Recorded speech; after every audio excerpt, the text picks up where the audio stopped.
welcome to part 9 of the Sonic Superstars. Oh yeah, we're doing Trip's story now. Yep, we fit it. It's the biggest piece of dog shit. Oh, thank you for putting the words into my mouth, Nathan. Thank you.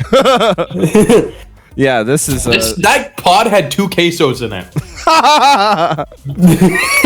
No, add queso and Colin. So yeah, last time we finished the main campaign. Now we're doing Trip's campaign now. So to distinguish a bit, the main campaign, you can play through that game with any character you want, and when you do finish it the first time, you can play Trip through the main campaign.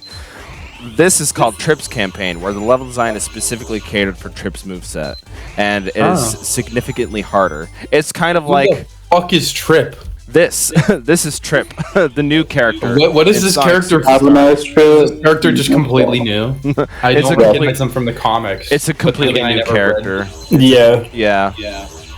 Because for what little this game has in plot, Trip was actually on Eggman and Fang's side, but then around the midway point, she turns to the good side and becomes friends with Sonic and company. So she turns to the light side and throws the Emperor into the Death Star reactor. I wish we could do that in this fucking game. Yeah. Throws Eggman into the Time Eater's mouth. He did that himself twice in the game. That's true. Yeah, but yeah. That's not Star Wars analogy. Yeah, I fucking failed that special stage. I mean, it's not like you had to play it anyway. Yeah, no. I'm disappointed that after failing that and falling into oblivion that we didn't get to see Kratos again. Sing with me, sing for the years. Yeah. What happened while I was gone? We finished the campaign. Yeah. It's really short enough to finish in like 8 episodes. In like 8 episodes. Yeah, so all the episodes that we do for the channel are roughly 20 minutes long, so 20 minutes times 8. So fuck, like not very long. 2 hours 40 minutes, yeah. I guess none of the Sonic games are that long if you know what you're doing in them. Yeah, I suppose. Yeah, some are significantly longer than others. Like Sonic 3 and Knuckles, yeah, but that's because it's 2 fucking games put together. Yeah, that's the thing, because it's 12 zones, but most of the games have like 8 zones. Blows up. Well, 7, because they like to do the 7 Chaos Emerald thing. Oh yeah. It doesn't Sonic 2. God, what zones does it have? Emerald. You have what? Emerald Hill. I think Sonic 2 has like 11. I think. There's no way it's 11. I can't remember 11. Well, your memory's poor. I can think of the first 3 at least. Emerald Hill, Chemical Plant, Aquatic Ruin. Yeah. Then Casino. Yeah, then, Casino, Hilltop. Then Hill, then Mystic.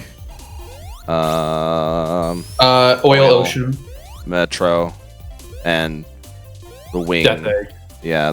Yeah, Sky Chase. Sky Chase. Well, like, we can combine the last 3 into 1 because, it's essentially... because they're all 1. Yeah, so 9. Yeah. 9. Yeah, some of the early Some of them I just hate. Some of them I just hate. Fuck Hilltop Zone, dude. Some of the early Sonic games, they're still, they didn't have a codified formula, and they still don't. Sonic 1 is fucking miserable to play through, in my opinion. I can bang it out in like especially on original hardware. Oh, on original hardware? Yeah, I can't. When you have a live system, it's miserable. Oh. I can do it, no problem. Yeah, I don't know. I don't know what to tell you. I've played. I have a way hard. Well, I've gotten through it just fine, pretty easily with the live system. But it's like if you screw up like too many times, you're. Yeah, like I say this because I've played the classic trilogy so many goddamn times. I wouldn't say I know them like the back of my hand, but I know almost all the secrets.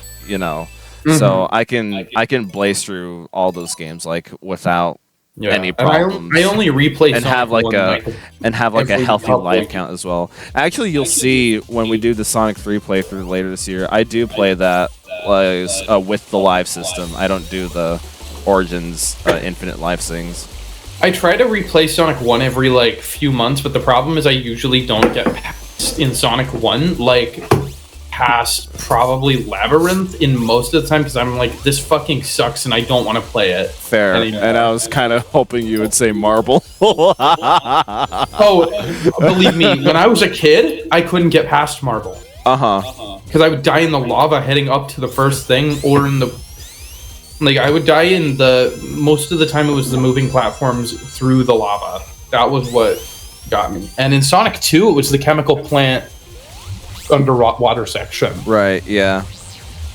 The stuff like that will trip you up as kids. And although I did beat Sonic 2 as a kid, I don't know how I got through Metropolis as a kid. It's gonna be like that sometimes. You'll finish a game and then you play it again. As an adult, you're like, how the hell did I manage to beat this? Well, also Sonic 2's. I think I mentioned this last time, but with the live system, the two bosses at the end are kind of fucking hard. I don't know, man. They're hard. I mean, okay, because you die in one hit. The hitbox is weird, and like, I don't know. It's you have to hit him like 11 fucking times. 12, yeah.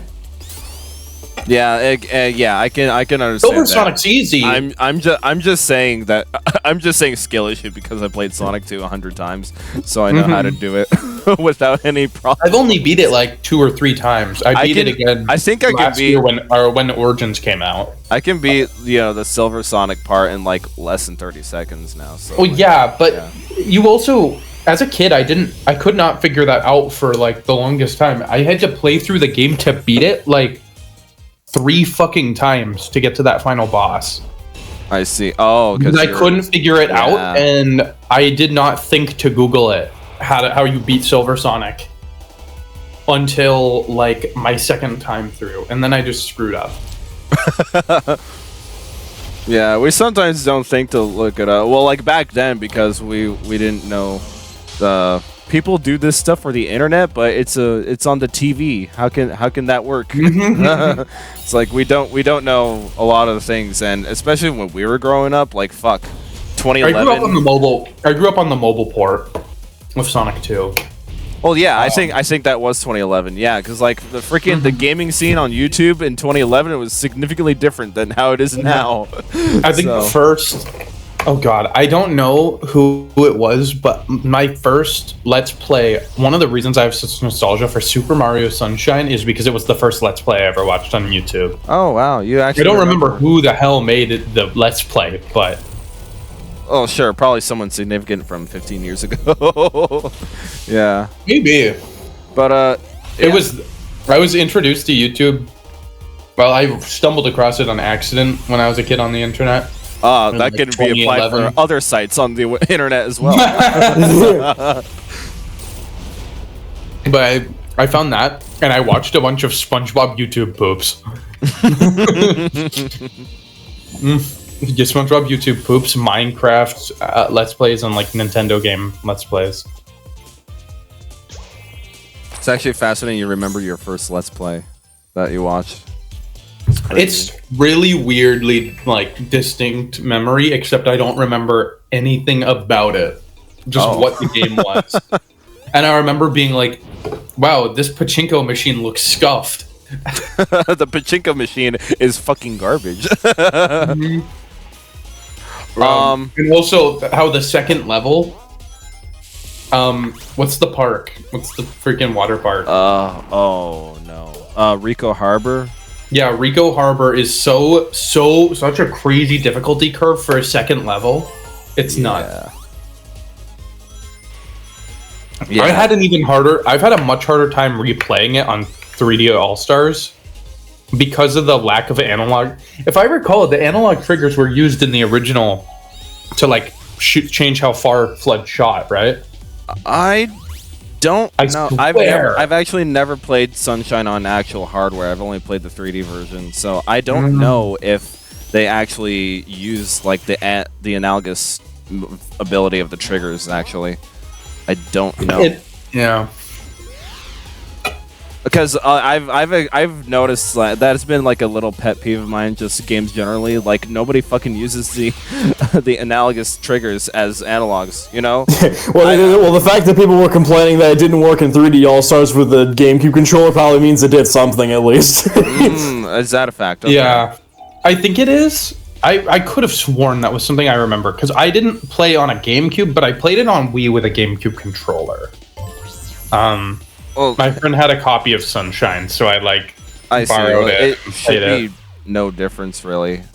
Honestly, the innards of a Wii and a GameCube aren't that much different. Wii is literally just a souped-up GameCube. Yeah, like they're the same. They're the same thing, unless you get the Family Edition, where they. They removed it. I have 2 Wii Family Editions and a launch Wii. That means the GameCube is not for the family. Yeah. fuck your Mario Party. You cannot have a good Mario Party. You're trapped with 8 and 9. God, it's crazy. The GameCube had 4 Mario Party games. 4, 5, 6, 7. It's crazy that the console known for like party games, the Wii, only had 2, and one of them was absolutely terrible. Exactly. Like Mario Party 8 was okay, but it wasn't particularly good. 9 just sucks. It's not fun. Yeah, and yeah. I haven't played 8. I have played 9 and subsequently 10. No, I hate 10. I mean, the only good part I can say about those games is that the games last under an hour. That's it.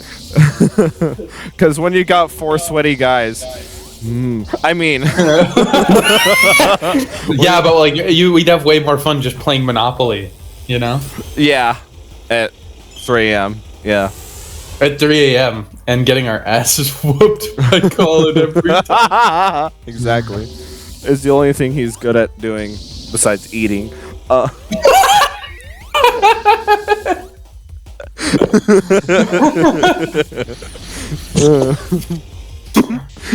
You know, we play the SpongeBob edition, and one of the things on the board is the snack bar. You know why he wants to buy the snack bar?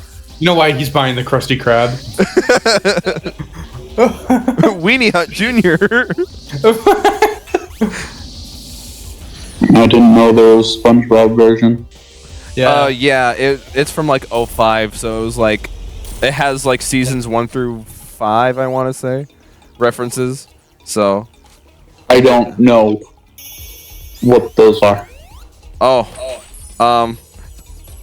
Fair. Because SpongeBob is one of those shows where you can basically pop in any episode and there is no continuity. Oh, just like Sonic. Okay.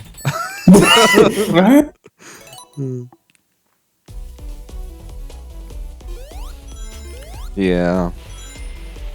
I think it's funny how much better this game's soundtrack is than the Jun Sonoe stuff from Sonic 4. I don't know, because Jun Sonoe's back for this game as well, and it's actually the one that we're listening to right now is one of his tracks. It's awful. It sucks. Like, this is nowhere near as bad as Sonic 4. It's not nearly as good as T-Lope's stuff. Yeah. T-Lope's, honestly, in a lot of cases, felt like he did a just as good or better job than the original sound teams on the. And I'm say that as a huge sucker for Sonic, the Genesis trilogy's soundtracks, especially 3 and Knuckles. Yeah, especially Sonic 1's soundtrack is kind of it's okay. Sonic 2, fucking fantastic. They really tapped more into the I don't know, what was the name of who did the soundtrack in Sonic 1 and 2? Michael Jackson. No, Michael Jackson was not legally considered to be involved in any of them, but he was not at all on board until 3. Right. I fucking like how one of the last things Yuji Naka ever did before he got arrested was confirming that Michael Jackson worked on the Sonic 3 soundtrack. It was like on the day Sonic Origins came out. He's like, "Oh yeah, Michael Jackson did work on Sonic." Well, yeah. Why else would they bother? It's like super obvious that him and his team worked on it, because they're so freaking up in the air about the soundtrack legality because of that. Why else would they care if it was actually, not their work? Right. Yeah. I just think like when the rumors started so long ago is like trying to distinguish which of the tracks that he actually worked on. Yeah. So I suppose it's the 3 tracks that were taken out. Oh, definitely. I think it wouldn't surprise me if he has a bit in all of the tracks and they didn't actually change it fully, and the only reason that those ones have copyright issues are because they actually had later songs under Brad Boxster and Michael Jackson that were released that had similarities in them. It wouldn't surprise me if they just didn't go back to similar demos for the other songs or some shit, Yeah. Especially since a lot of it really still has the Jackson's team's feel to it. It's not like some of the tracks it's not like stuff like it's not like tracks like what's the Lava Reef and stuff like which Ice Cap still feels perfectly in line with the rest of the finalized soundtrack, which makes me think, yeah, this feels like it was all made by the same person, or at least the same team. The same. Yeah, I can see that. I don't care. I really don't care if it's copyright stuff. I just care that my game has banger music. Right, and when Origins takes out the banger music for the for mediocre ass garbage. Like, it's not terrible, but it's like not memorable. Yeah. The thing is, like, okay, so Carnival Night, severe downgrade. Yes, like they're using like the beta music or whatever for those. Yeah, for those they're using the worst. beta music. That's the thing. It's probably the worst downgrade. Like, honestly. Ice Cap, I can deal with it. Because Ice Cap was not particularly, like, as much as that's everyone's favorite, and it's like controversial if I say it. Maybe. I don't know. I don't know. I think Ice Cap is nowhere near the most interesting thing that they changed in terms of the song from the original Genesis release. Fascinating. So I'm like, it's good. You don't care for the Jackson remix. Or I don't know. I'm a big fan of the stuff that has more funky heavy rock drums and like these nice bass lines, and there's really none of that in the original Ice Cap. Where stuff like Carnival Night absolutely has that, and stuff like Mystic Cave is great for that. Just very, very groovy stuff. And Ice Cap's never had a very much of a groove because it's played in straight eighths. Straight eighth notes, and there's no swing to it. I see. Audio engineer. Music. More music. Jazz nerd. People don't know much about music are like, wow, those sure are words you just said. Words. I don't know. Ice Cap, it has less of a groove to it, if you feel it. You gotta feel it deep inside you. I can feel the stigma coming inside me.